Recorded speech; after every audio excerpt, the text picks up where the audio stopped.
encourage you that this nation has a history of revival.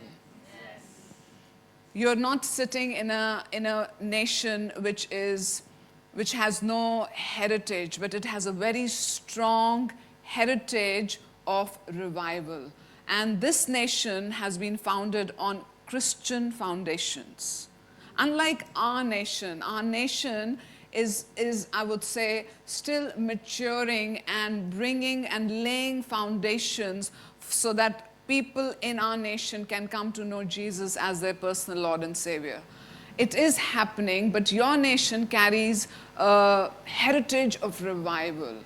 And the history of revival, I'm not going to share that with you, you know that.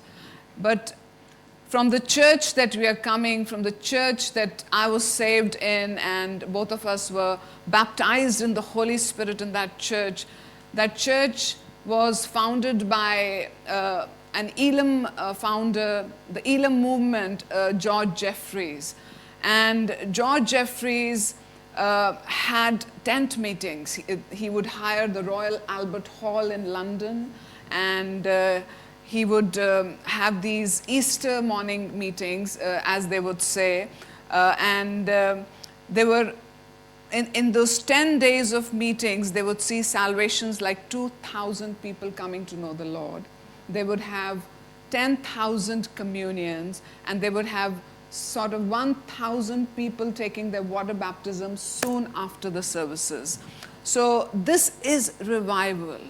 When a heart is changed and transformed and radically pursues Jesus, that is revival, people of God.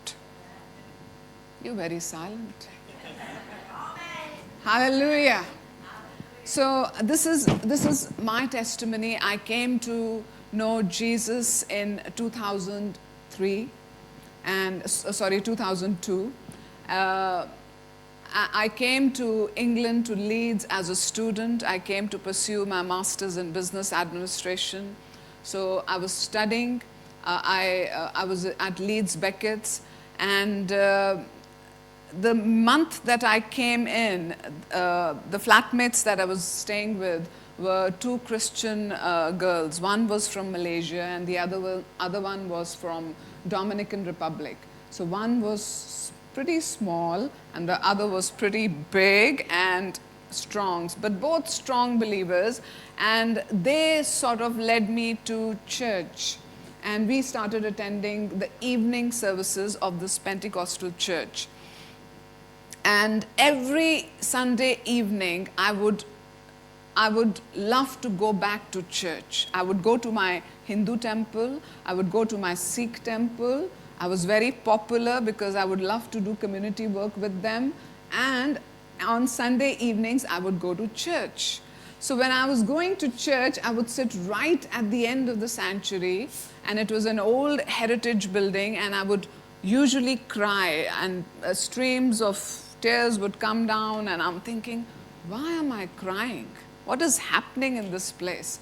And I remember one time that there was a very prominent preacher, and you may know her. Her name is Reverend Ruth Ann Cannings, and she was ministering in the evening meetings. And the minute Ruth Ann came at the pulpit, and she started ministering with worship. She didn't even start preaching the word of God. So she started ministering with worship. And as she was ministering in worship, what I saw in the church happening was people were crying, people were laughing, they broke out in tongues, they were running around the sanctuary. Mind you, I was still a Hindu. So for me, it was weird. Imagine people are crying, laughing, running around, and they're going on the floor. And I'm thinking, I am in a weird place. Something is wrong. Now, what happens now, in the end, Ruth Ann opens the altar, and people come for prayer, and I see my Malaysian friend walk in, and Ruth Ann prays for this my Malaysian friend, and she's slain in the spirit. She goes down, and I'm thinking, wow, what has hit Joanne? What's wrong? So I thought I should go and check this power out. So I walk up to Ruth Ann, and I tell her, please, can you pray for me? And she starts praying, but I'm checking her out. I'm testing. what is happening, and I don't go down. I'm just looking at her. And then she just sends me back. So I go back. But now my other friend, who was from Dominican Republic, and strong, hefty girl, she walks in. Ruth Ann prays for her, and she goes down. And I'm thinking, now the power is working even more. Let me go back again.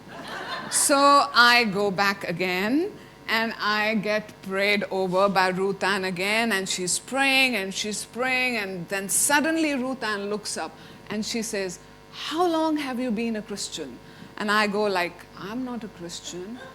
I'm a Hindu girl, but I also believe in Jesus." So she just passes me on to one of the ushers and says, "Please share." That usher was one of the leaders in the church, so he shared the good news with me, and he gave me a tract, and I heard everything. I went back to my hostel. I took that tract and binned it. But every Sunday evening, I went back over and over again.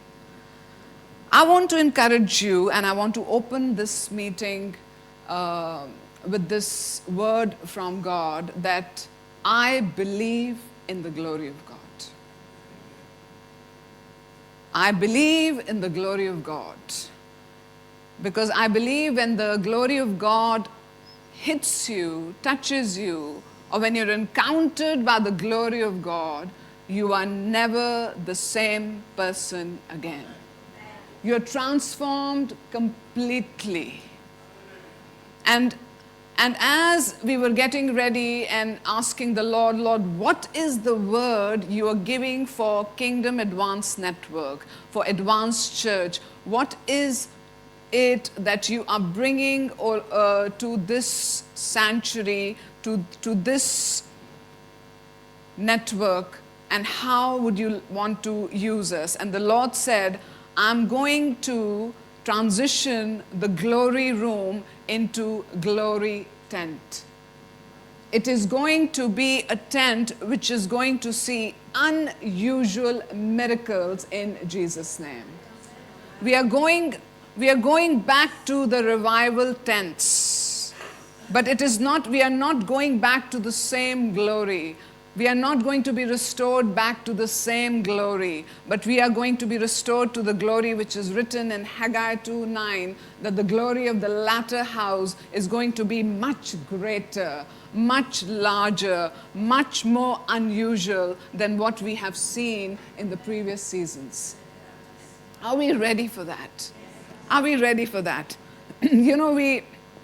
God has given us a mandate for revival. And wherever we go, we just carry the glory and fire of God. We don't do something unusual. We don't, practice any voodoo and come here. What we do is we go and we humble ourselves before the throne of grace and mercy. We bend down before Him and we tell God, God, use me. I'm here at the altar, and let the fire continually burn through me so that your name, Jesus Christ, is glorified. That's what we do. That's what we do. And I believe that God is going to mightily come. He will come as a mighty rushing wind and hit each one of us. So I'm going to share a whole lot of testimonies, and probably tomorrow, if we have the time, and we can also show some pictures. But God has been working in and through us. But the word for all of us this afternoon is, I behold the glory of God. Behold the glory of God. Behold, His glory is coming. John 1:14 is going to be our key verse, and I'm thankful to Apostle Steve for bringing this laying this foundation so beautifully. But John 1:14 says, and the Word was made flesh and dwelt amongst us, and we beheld His glory. Can everyone say, beheld His glory?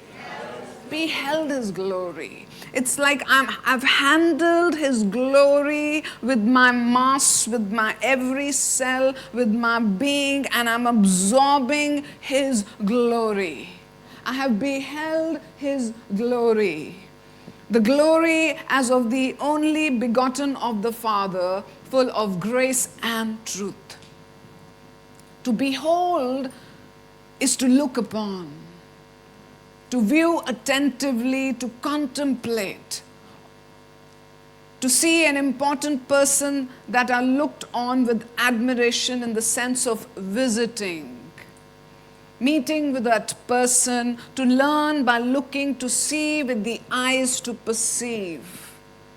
I believe beholding the glory is walking in the manifestation of the glory of God.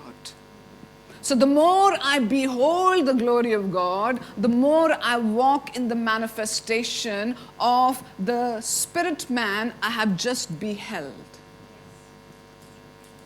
I came to Jesus after those 3 years of visiting that same church evening after evening.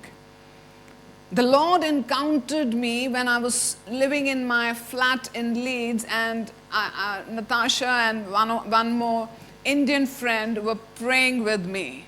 I was so desperate, so hungry for the peace of God.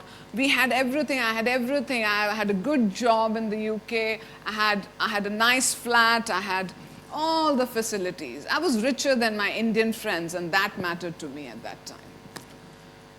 And at that time, I was still not at peace. And I was like, I need this Jesus. I need this peace.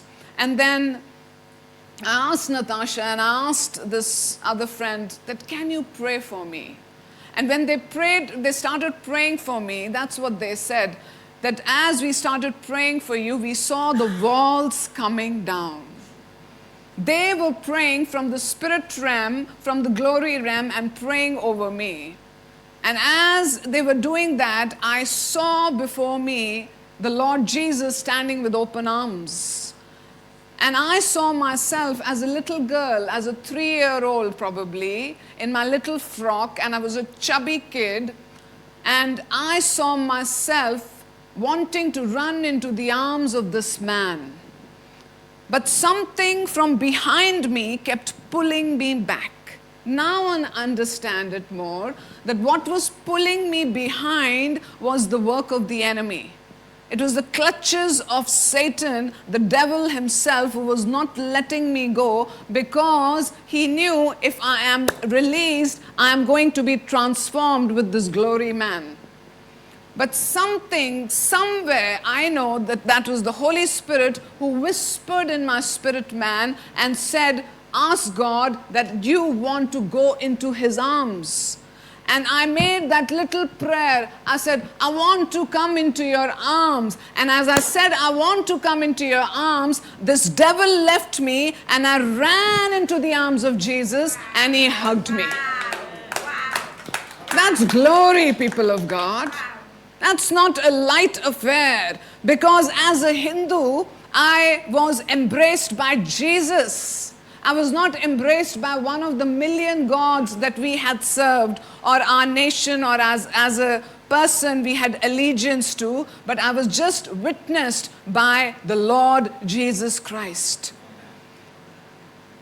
At that time, my question was, why has not any other God appeared before me? How come this Jesus is standing before me? My friends, my brothers and sisters, people of God, because Jesus Christ is the only and the true living God. There is no other God. There is no other God, but Jesus alone is God.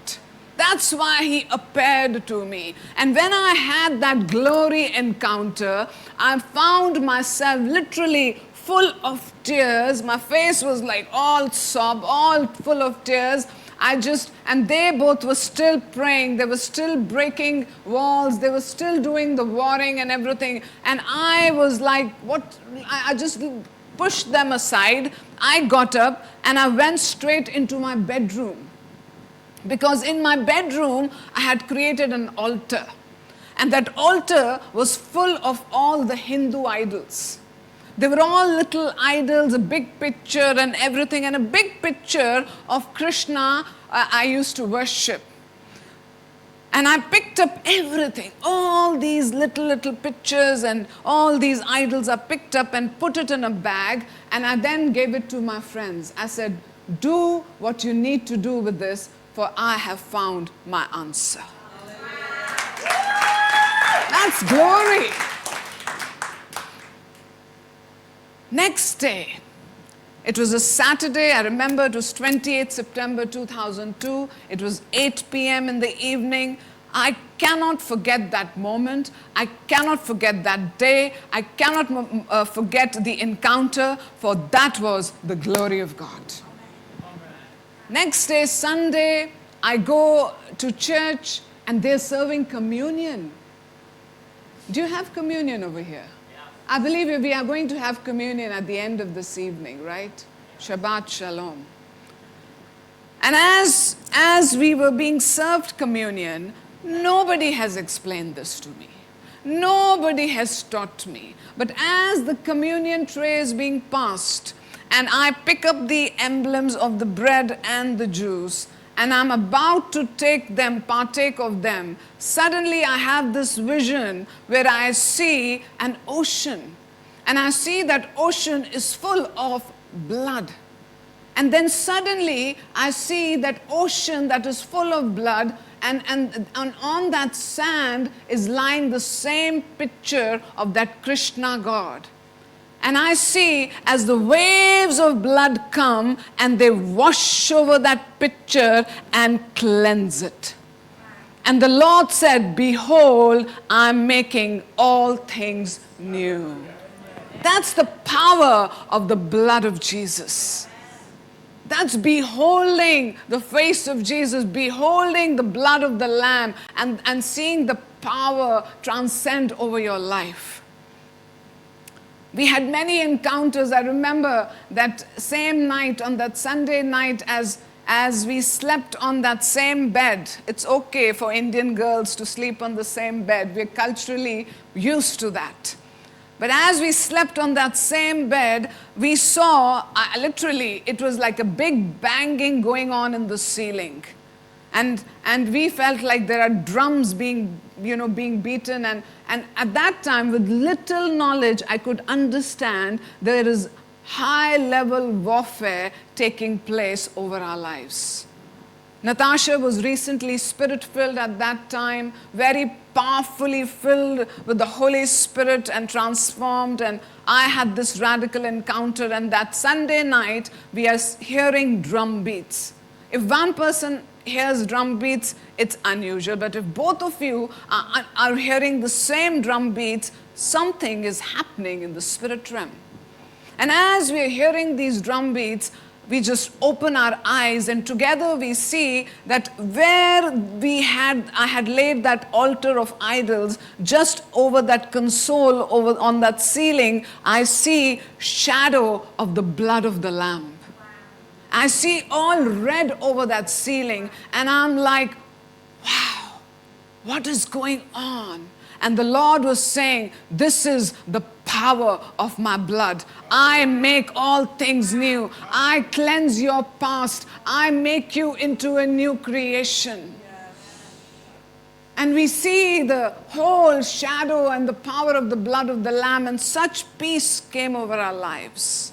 I tell you, from that day onwards, every day has been a day of encounter. It has been a day of glory. And the Lord is here to encourage me, encourage you all through my life, through our testimonies. Behold the glory of God. Behold the glory of God, for as you will learn to behold the encounters that you have received in your life, you will walk as glory vessels. You will walk in the manifestation of the glory that God unusually hits on you. I believe, and this is my motto or my revival motto, that something will happen and everything will change. I believe that in Cannes, something will happen this weekend and everything is going to change. I see that the glory of God is going to hit you in a powerful way. Nobody will have to lay hands on you. But the glory of God is going to hit you so powerfully that you will fall off your chairs, you will be standing, but you will be radically hit by the power of God. You will experience your healing, you will experience your deliverance, whatever you are here for. If you believe in the glory of God, if you are ready to behold the glory of God will manifest over your mortal bodies in a powerful, immortal way.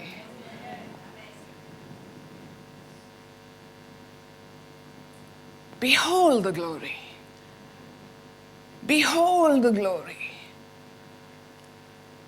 You know, Isaiah says, and this is a brain-racking verse, that I shall not share my glory with any other.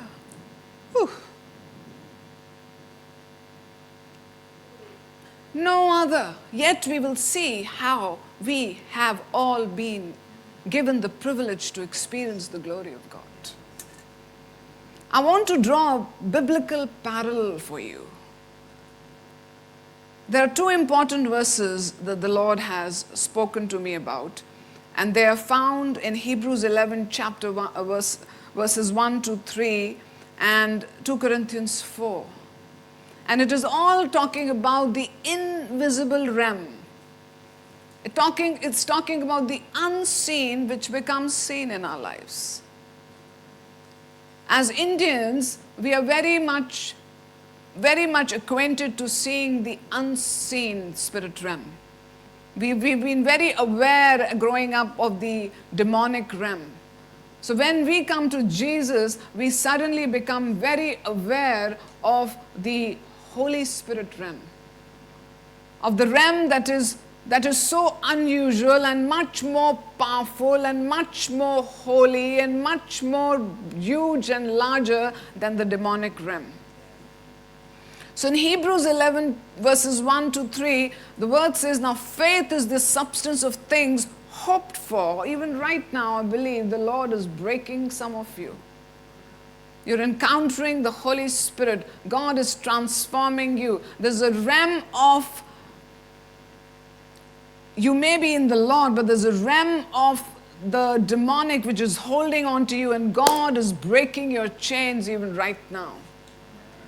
Now faith is the substance of things hoped for, the evidence of things not seen, for by it the elders obtained a good testimony.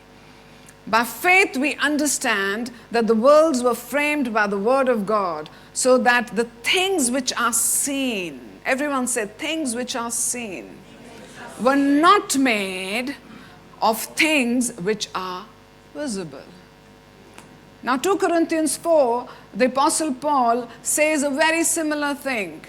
He says in verses, we can read it from verses 13 onwards, but in verse 18 he says, while we look not at the things which are seen, but at the things which are not seen. For the things which are seen are temporal, but the things which are not seen are eternal.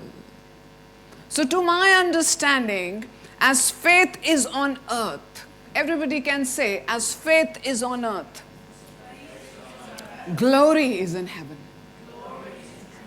So as faith is the substance of things hoped for, that very real evidence of things not seen, it is the glory, it is the reality of heaven which is manifested by our faith. Is everybody with me? So the more that you are intense with your faith, the more glory that you will be able to encounter. Because faith and glory are basically the same thing. It's a reality of the unseen which is manifested with our beliefs. So I believe in the glory of God. That's a simple statement. I believe in the glory of God. When I say I believe in the glory of God, it has faith and it has the glory. So faith is not an inner, warm, fuzzy feeling. It's not emotional. We can't be emotional and leave all our millions of gods and come to Jesus.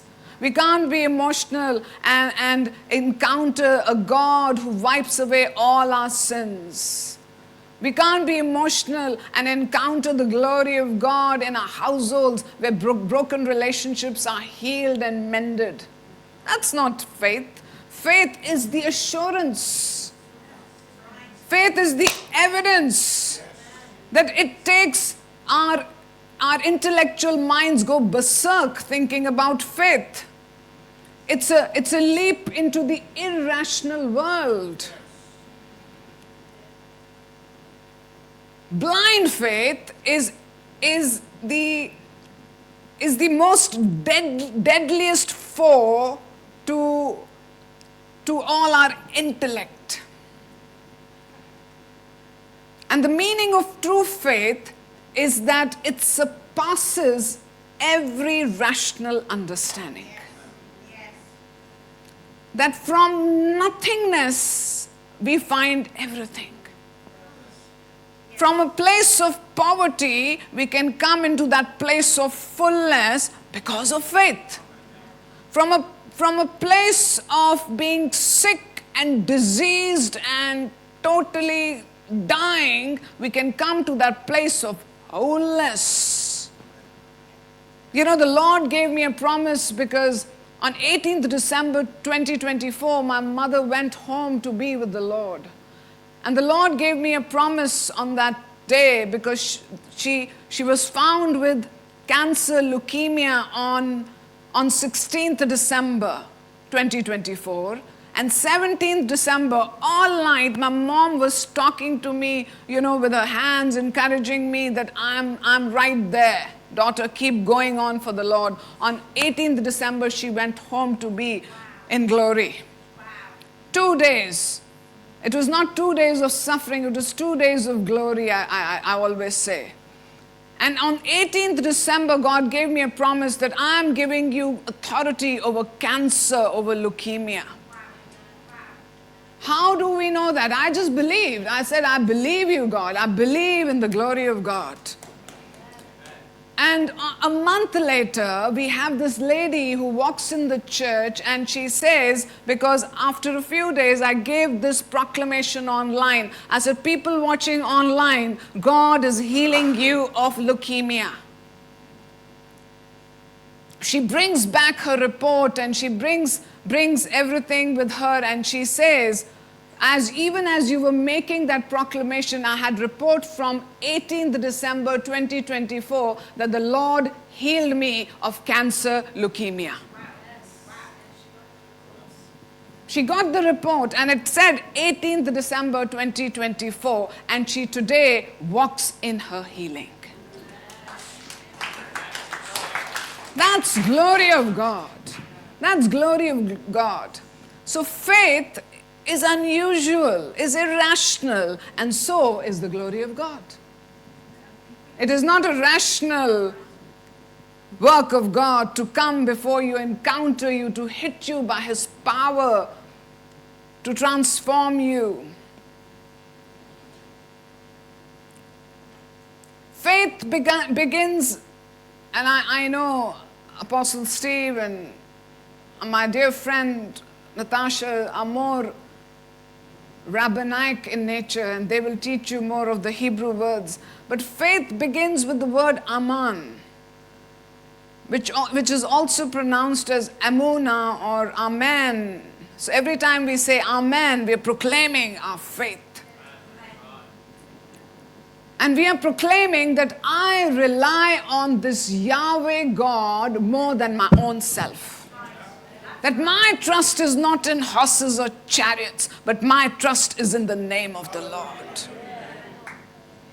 In other words, when I'm saying amen, I'm proclaiming that I have a God who will never, never, never, never break His promise.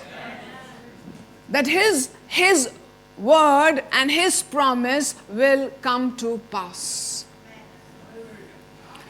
When I say amen, the God who's listening to my amen is saying, my daughter takes me seriously. So if I'm not saying amen, the God who's hearing that amen is saying, still needs to go a long way. So faith, that's my faith, and that's what people of the Bible did, or people of your Bible did. From Abraham to David, they proclaimed faith. If you see the list in Hebrews chapter 11, it is all about faith. Yet when I heard one of my pastor, my father in the Lord, he preached one time and he said, he talked about all these people of men and women of God, and he was giving that message, and the word says, yet they did not receive the promise. And when I heard that, I said, what? They had faith, yet they did not receive the promise? This is, why am I following this God then? And then he went on to explain, they did not receive the promise, for there was a better covenant waiting for them. They saw their eternal reward. And from that mindset, they lived their lives daily. So when we say the word became flesh, the word became flesh, glory came and tabernacled in our midst. We beheld his glory. Glory of the only begotten of the Father. So when Isaiah says, I am the Lord, that is my name, I will not give my glory to another, nor my praise to graven images. Jesus comes on the scene, and now the glory has been transferred or transcended from the Father, from Yahweh God, and poured over his only begotten Son who stands before us. And because of what has happened at Calvary, that he gave his life on the cross and on the third day was raised again by the power of the Holy Spirit, I sense and I believe, because it is the word of God, a gateway of glory was opened to all mankind. So those who believe in Jesus and believe in the glory of God become partakers of that glory. Ezekiel chapter 39 verse 21 says that I will set my glory among the nations. All the nations shall see my judgment which I have executed, and my hand which I have laid on them. So from one created being in his own Son, now the glory has been transferred over the nations.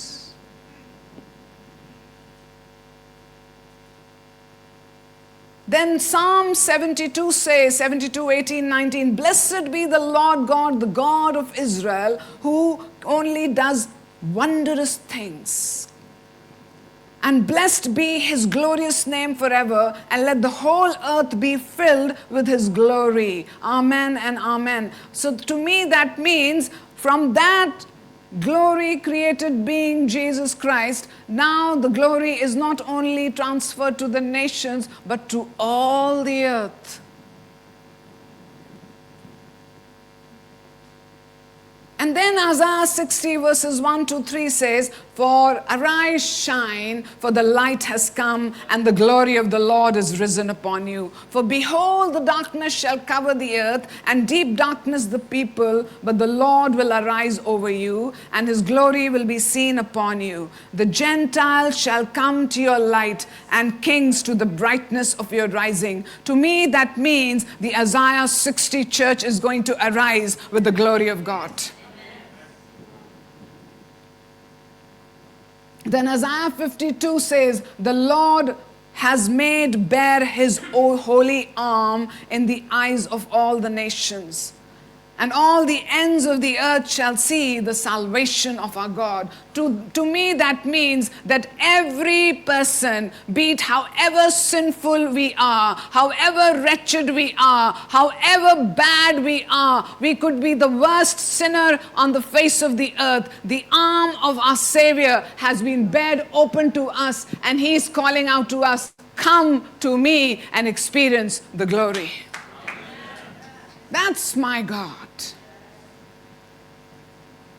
So when Isaiah says he shall not share his glory with any image, yet the word says in Isaiah 42, behold my servant whom I uphold, my elect one in whom my soul delights. I have put my spirit upon him. So there is one Jesus Christ who is become the beholder and the capturer. My English could be bad here. And the one who encompasses the glory of God in the greatest measure. And if we as His people believe, just believe by faith, believe in the glory of God, we in turn also become glory vessels. That's all we need to do.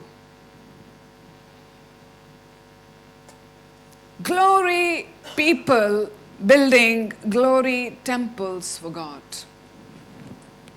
I believe that's our mandate for the coming season as people of God, that we are filled with the glory of God. I believe that we have the privilege of not only being baptized with the Holy Spirit, but also we have the privilege of being baptized with the Holy Spirit and fire. For when we are baptized in the Holy Spirit and fire, no weapon formed against us shall prosper. We become such fiery beings, glorious beings for Him, that we can then relate to the story of Daniel's friends of Shadrach, Meshach, and Abednego stand in the midst of the fiery furnace, and no weapon, no hell, no unrighteousness, no wickedness can ever touch us again. And in the coming season, this is the mandate for the church, that glory-filled vessels are going to build glory temples. The season for building glory churches, glory temples has come. God is saying, He's urging, He's bringing out a urgency from heaven. He's giving us a mandate, build for me a dwelling place. Build for me a temple where my glory will dwell, where I will not give glory to man. You will not be able to say, I was saved by this person or that person, or this person laid hand on me and healed me, or this person brought me into this glorious place, or this person is the one who's responsible to take me to heaven. But the Holy Spirit will be our only teacher. He will be the apostle, and He will be the prophet, and He will be the pastor and the evangelist and the teacher, bringing us into that place of glory realm. This vision of Isaiah did not belong to Isaiah, but it is the Lord's vision to build up and raise up a generation. I believe the end times, you're living in the end times. If people like me and Natasha are saved, these are the end times. You are all good people. When we are saved, when Hindus are saved, when Muslims are saved, Buddhist people are being saved in our nation. When these people are saved, we say we are in the end times. And there is no more time that can be wasted anymore. We cannot take the grace of God in vain. We live with an urgency on our heart every day. People tell us you will burn out. We tell them we are already burning. How much more can you burn us? We're already burning for Jesus. You know, when we don't have our burning retreats, we get tired. Our burning retreats means we have to be sent out into dark places. We have a mandate for Northeast India, and we go into the northeastern states of Meghalaya, of Manipur, of Arunachal Pradesh, of Assam, and we go into those regions, and we are going there through an apostle in our nation. We are not doing it alone. We do it in accountability and in order. We are not alone doing this. We have a team of people standing with us and behind us. And as we go into these dark regions, we see the glory of God comes. We have seen in the last 1 year, we have seen that 1,000 leaders were baptized fresh in the power of the Holy Spirit. Who says leaders can't fall weak or can't get tired? 1,000 of them were baptized. One guy was literally was on so much fire, he was jumping at the altar. Then we saw, in Arunachal Pradesh, we saw another 300 to 500 people baptized in the Holy Spirit and fire.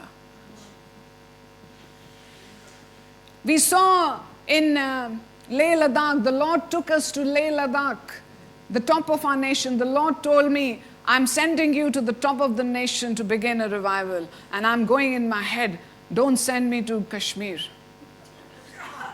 There are terrorists there, Lord, I'm not going there. And the Lord said, I'm sending you to Leh Ladakh. I know Kashmir, we are coming to you too. And when he said Leh Ladakh, and the Lord built a divine connection, and we have a small house plant there now. And when we went to Leh Ladakh, we went to the Moravian Mission Church. And they had no pastor at that time.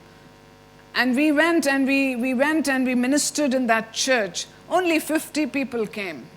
Because there were elements in that region who didn't want the work of the Holy Spirit. So those 50 people who came, they were Nepali people. They were not even the local Ladakhi people. They were not Buddhists. They were Nepali, hungry, thirsty people. We, as Gentiles, are a provocation to the nation of Israel, aren't we? And these Nepali people were filled, were bombarded by the glory of God. On that Friday night, they go away and they spread the good news. On Saturday, they bring 50 more, so that we had 100 people. On Saturday, a greater depth work of the Holy Spirit happens in these 100 people. And on Sunday, we had 300 people. The house was full in Jesus' name. That's the glory of God. We don't need any social media. We don't need Instagram, Facebook, because we couldn't advertise at all. We just need the fire, the glory of the Holy Spirit. 1 Peter 1, 10 to 12. Of this salvation that we have. The prophets have inquired and searched carefully, who prophesied of the grace that would come to you, searching what manner of time the Spirit of Christ who was in them was indicating when he testified beforehand the sufferings of Christ and the glories that would follow. We're living in these days when the sufferings of Christ and the glories that would follow are happening. You're hearing about the persecutions, you're hearing about the damnations, you're hearing about the abominations in the world, but we are also hearing about the glories of the Lord. The gospel will be redefined in these last days as you and me reveal the glory and the passion of Christ. We need to reveal the passion of Christ not only in his death. A lot of people are stuck on the cross and in his death, and they keep crying and they keep crying and they keep praying the prayer of repentance, and they keep asking God to forgive them for their sins. But people of God, Jesus has moved on and he is now seated at the right hand of his Father. He's in the glorious place where, as we encounter him in that glorious place, we immediately walk in that place of victory. We immediately then walk in that place of dominion and authority. The gospel is the same, but is redefined in these last days as we become glory vessels for him and build glory temples. It is the last days, and people are going to open up homes and say, bring the good news in this home and let us have fellowships. More and more glory homes are going to arise in the last days. Because the times of persecutions, the times of wickedness are going to arise. And people will say, let's meet up and find time in the fellowship and the glory of God. The days have come when we are getting to receive in our small ways, in our daily livings. We are getting to encounter, be it we are doing our daily activities of serving in the kitchen or driving our car or in our workplaces, wherever we may be, even in our washrooms and hiding as we're worshiping and praising God, we're encountering the glory King. He's coming and touching people in unusual ways. Psalm 24 verses 7 to 10, this is one of my favorite Psalms where the word says, lift up your heads, O you gates, and be lifted up, you everlasting doors. Can you say, people of God, lift up your heads, O you gates. Let the gates of Burton be opened up for a fresh harvest of God. That the King of glory shall come in. Who is this King of glory? The Lord strong and mighty, the Lord mighty in battle. Lift up your heads, O you gates. Lift up you everlasting doors, and the King of glory shall come in. Who is this King of glory? The Lord of hosts. He is the King of glory. Hallelujah. Let's give a shout, a praise offering unto God.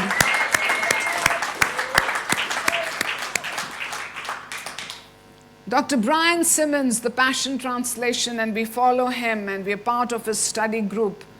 But we rarely can make it to the Zoom meetings because they're so early for us. We sleep sometimes at 2 a.m. in India, and that's us because we're so in love and passionate about Jesus that we're spending that time with him. And then we wake up around 7 in the morning again. And he has these online teachings, and he was teaching about the glory. And he says in the last days, there are going to be sudden and violent upheavals. He talks about cataclysmic judgments. And then he says but there is going to be a survival of the holy remnant. And then he goes on to say there is going to be a canopy of his glory that is going to come over the people of God. The glory tent is going to come. He said the revival of holiness is going to come, that God will raise up a holy generation, cleansed and made holy. A people group who will adore the beauty of the Lord and possess his glory. That means that whatever wicked was in my nature, or whatever addictive is in my nature, or whatever stands as a chain, as a shackle in my life and hinders my walk with the Lord, with that Holy Spirit assault over my life, I will break free and break out of it and walk forth in the glory of God. That's a holy cleansing that is taking place right now all over the earth. the earth be filled with the glory of God. Even as the waters cover the sea. That's the prophet Habakkuk. That the church of Jesus Christ will arise. I had this vision one time, and Apostle Steve was talking about it, that the church will be the city set upon a hill. I had this vision, and sometimes early mornings I will have these trances, and I had this trance where I saw a big mountain, and on the top of the mountain I saw a city which was planted, and that city was filled with glory and fire. We had one of our girls paint that. Ratna painted it for us, and I'll try and show that picture tomorrow. And from that city, we saw the glory and the fire come through the Holy Spirit waters, and it is coming into different homes all across the mountain. And it is filling every home. It is filling every dark place. And every home is then full with the light of Jesus. Every home is full with the power of the glory of God. The Isaiah 60 church is going to arise. Dr. Simmons says that Isaiah was the first major prophet for Zion. And Zion is not simply a spiritual place, but it is a spiritual people. It is a realm of glory. A realm of the vision Isaiah had. Zion is also a term to describe a supernatural people who live in the reality of a supernatural vision. Can you turn to the person next to you and say, you're so supernatural that you're here? It's a supernatural vision that we follow. That we are sitting here on a Friday afternoon listening to the glory of God. This vision is for all those who long to live as God's people from Zion, the realm of supernatural glory. Isaiah helps us to enter that vision zone of heaven descending upon earth. I believe the book of Isaiah is going to be one major prophetic book that is going to come to pass in the coming season. Isaiah helps us to enter that vision zone. This is the vision of man who saw the glory of God and now speaks with burning lips.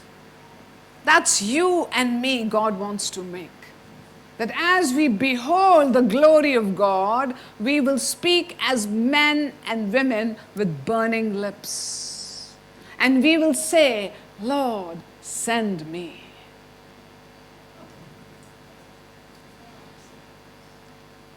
It's a season where true prophetic ministry, true apostolic ministry is going to birth out of our lives and flow in the form of a vision when the Word of God is blasted into your lives.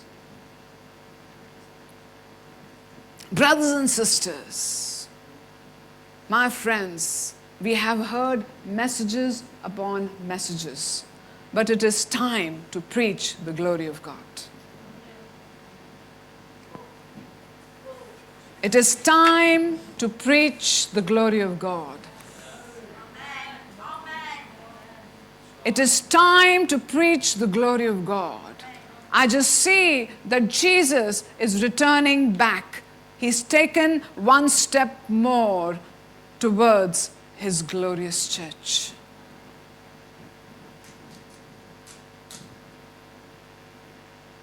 As Jesus is taking this another step back towards his glorious church, it is time, and this may be valuable to you as you are people of prayer, as you are people who love to make war and win in this war.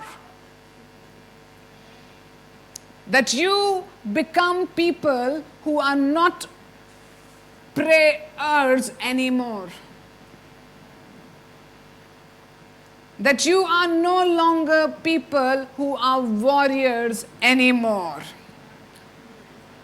But my friends, people of God, God wants to make you into glory watchers. He wants to make you into glory watchers. I believe Anna and Simeon were glory watchers. They were waiting for the coming of Jesus. And we, as his glorious bride, have to become glory watchers, beholding his second coming back on earth. Romans 8. For I consider that the sufferings of this present time are not worthy to be compared with the glory which shall be revealed in us. Another version says, I'm convinced that any sufferings we endure is less than nothing compared to the magnitude of glory that is about to be unveiled within us. The entire universe is standing on tiptoe, yearning to see the unveiling of God's glorious sons and daughters. To me, it means that when we go through the suffering, I believe that people can get very comfortable. I don't know about you, but I've heard that people in the West are more comfortable than people in the East. We have a whole lot of alternatives in this part of the world where we can subside our sufferings very easily. I don't know what painkillers are available here, or what tranquilizers are available here, or what alternatives are available here, but I am here to tell you that no alternative can subside the pain as Jesus can take away the pain.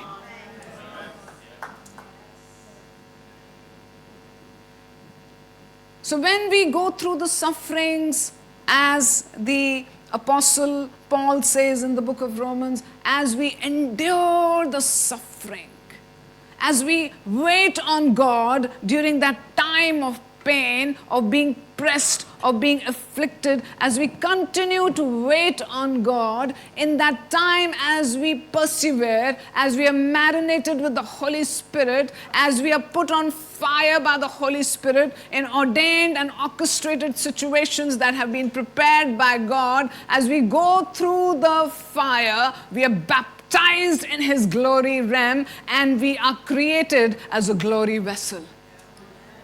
It's not an easy job, neither for him or for us. We are transformed and attuned to look like him. Oh, we have the painting. Thank you so much. We have the media team is working efficiently. And as we are transformed and made into glory vessels, we become ready for him. Then no temptation can overtake us. No sin can allure us to that place of saying, I'm going to leave my Jesus and go back to this. No. The glory is so valid and so real that it reminds you, you have come out of that drudgery, you have come out of that pain, you have come out of that suffering, so you will not be tempted again. It's the refiner's fire that works on you to make you into a glorious vessel. 2 Corinthians 4:16, the NLT says, that is why we never give up. Though our bodies are dying, our spirits are being renewed every day. For our present troubles are small and won't last very long. Hello. Yet they produce for us a glory that vastly outweighs them and will last forever. So we don't look at the troubles we can see now. Rather, we fix our gaze on things that cannot be seen. Again, we cannot see that. For the things we see now will soon be gone, but the things we cannot see will last forever in Jesus' name. I'm going to ask you to rise up, and we'll open this time to having your encounter with God. If you feel you want to get up, and if you are wanting to proclaim this declaration which the Holy Spirit has proclaimed over you, behold the glory. Behold the glory of God. You come in that place, you come in that position and posture that you tell yourself, I am going to behold the glory of God. I'm going to go out of this place beholding the glory of God. That this weekend is going to be so transforming and radical for me because I'm a man and a woman of faith. I believe in the glory of God.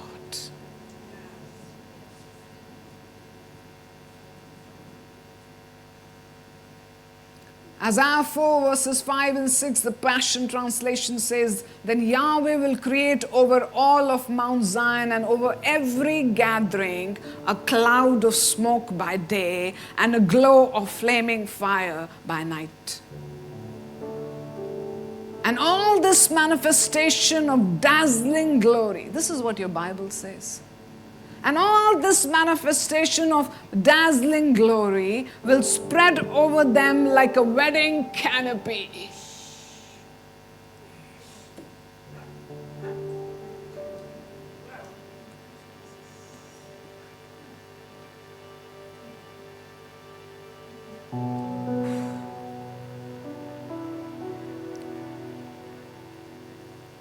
And then it goes on to say, it will be a tabernacle, as a shade from the scorching heat of the day, and a safe shelter to protect them from the storm and the rain. I tell you, people of God, we have entered those days where the glory of God is going to come over us so powerfully.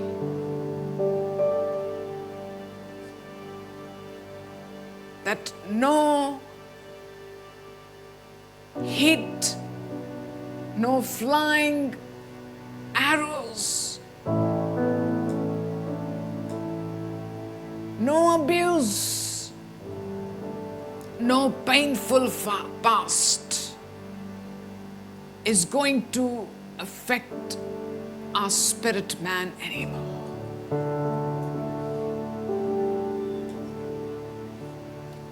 That we will enter into that glorious splendor like never before. That we will overflow from His bounty and will be able to rejoice with the sound of heaven over our treacherous circumstances. That we will overflow through the tents that He has given us in our bodies and stand as a person who's healed and made whole in spite of going the worst of sicknesses or diseases. Peter saw the glory of God as he saw Jesus on the boat. And that is why he walked on water. And we are coming into that place all over again, that we will walk on water, that we will walk in the midst of fire, and we will go through the valley of the shadow of death and fear no evil, For his rod and his staff, they will comfort us. Tell God, I want to behold your glory.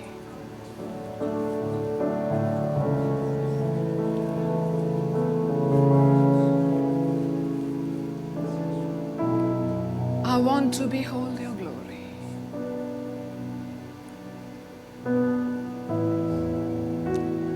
It's a precious moment. It's a glory moment.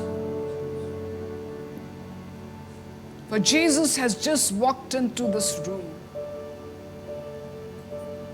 And he has come and he has seated himself.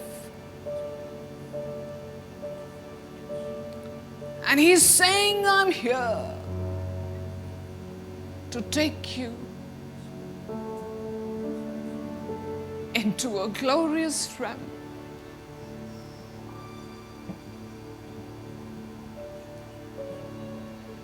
There are widows in this room, single people in this room.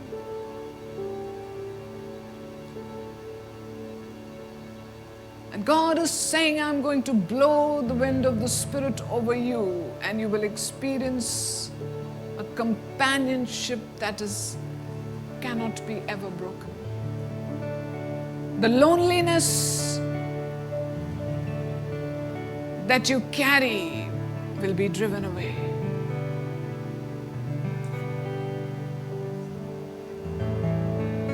God is releasing you of addictions, of your self-desires being met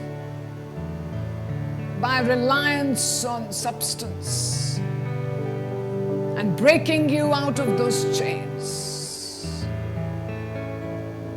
And he's calling out to you, my son, my daughter, come and walk in glory again.